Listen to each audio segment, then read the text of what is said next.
that's going on?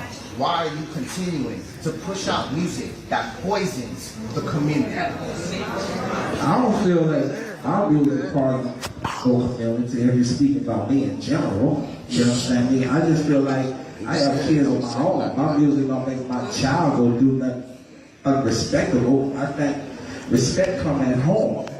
You can't dictate what I do on saying my words have something to do with his kids and how he controls his life.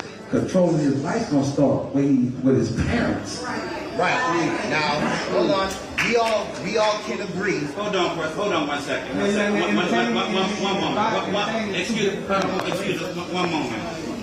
We're here to stop the violence. Kids, right? We're here to put a new mindset in the kids. I want to speak his mind though. Say what you feel, huh? Right. So we all can agree that music is very influential. Even though life in general is influential, okay. Right? Not just music. You talk about life, getting up every morning, feeding your children, feeding your family, going to work, getting at work. If you ain't got that, you gotta go get it how you get it. So you can't charge it to a nigga with a microphone in his hand. You got all kinds of substances in life, man. It's weird out there. It's really fucked up out there, man. Nigga, you gotta be conscious about who you are and raise your kids to be better than you. Now, with that issue, the issue with that is, okay, I could come from a good background, all right, and have both of my parents, but at the end of the day, the music, the exposure to the music that is being put on the television, as far as what's being... I have no control of that, homie. Okay. What they put on TV. All right. Not at all. I have no control of what they put on TV. We don't cut that. What's your name, man? What's your name? What you do for a living? What? What you do for a I'm living? a chef. Great. Stick with it. I understand where you coming from when you say gangster music, it's just entertainment, but I wanted to know why y'all.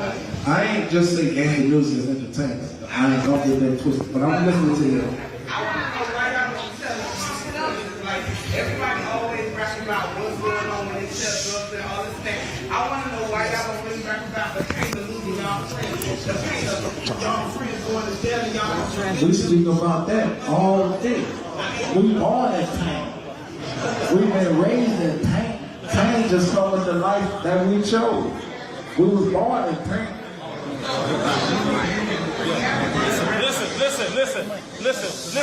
Listen, y'all. Listen. We here for one reason only. Stop the violence, all right? All your other questions, email it, and then they'll get back to you. This is not the setting for that. Let's deal with one question. It's about the kids. It ain't about these adults in here. Yeah. Y'all tripping. Go ahead. But to say what you're saying, the opposite of what you're saying about speaking about what we should speak about. But you got two sides of the coin. You understand me? First of all, a man of myself, I feed thousands of families off of my music and how we make a living. Not one family, thousands of families.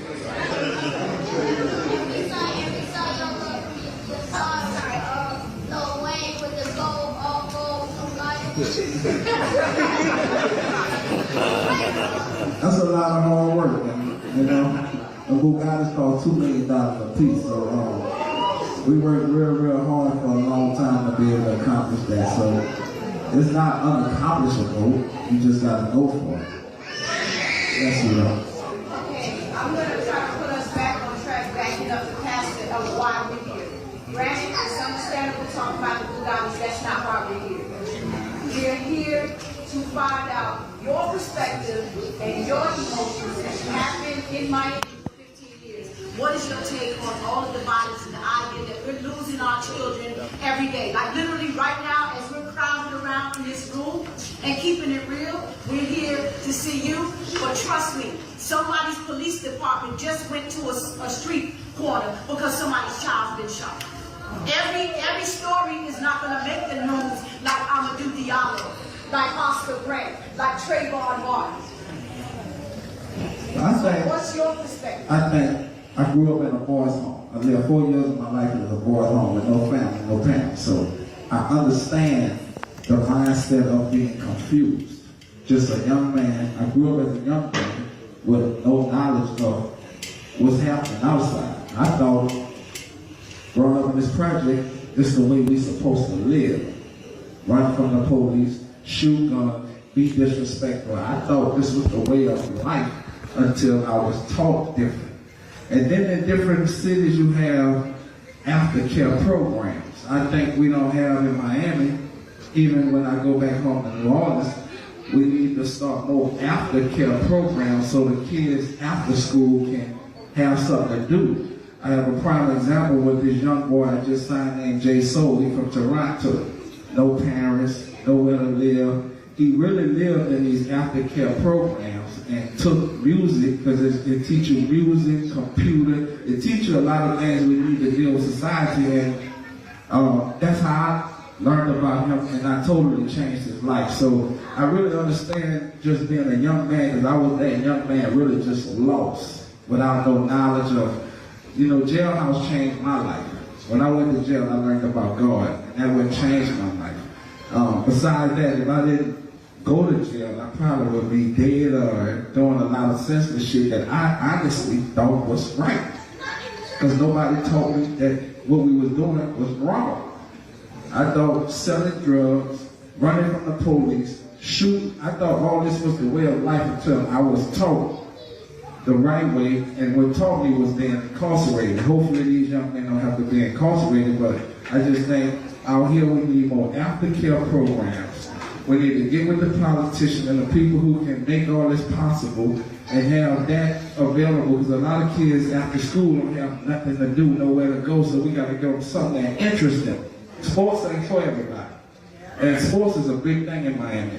But some people might not want to do sports. So I just think if we open up and come together and do a lot of aftercare programs, maybe we can save one. We might can't save everybody, but if we can save some, I think it'll be great.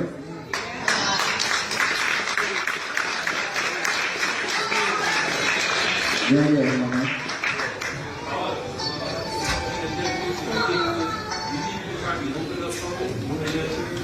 Say it again, Cookie.